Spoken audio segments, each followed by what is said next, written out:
Idol. Chris Aircontic Vlog. Ayan, nag-PM siya sa akin.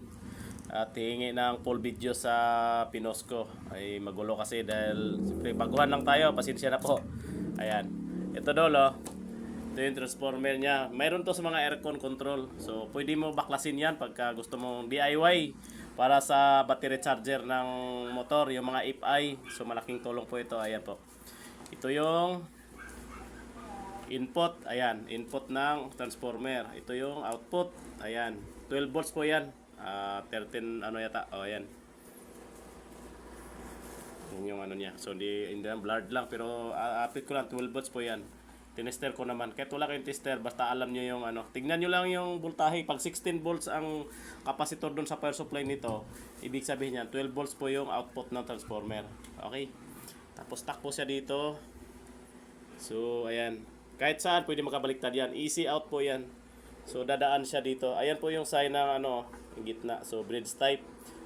Sa hindi marunong mag-assemble ng bridge type na individual na diode. So ganito lang gawin nyo. Ayan o.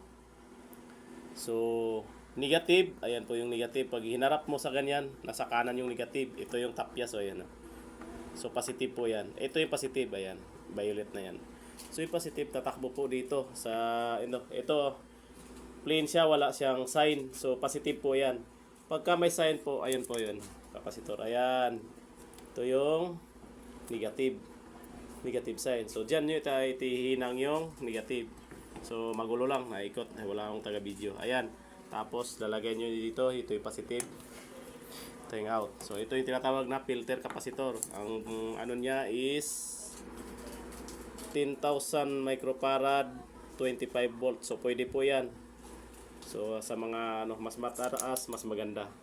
Tolerance po 'yan, yung pinaka-tolerance niya. Okay? Thank you. Thank you po. Ayan. Idol, Chris Aircontic Vlog.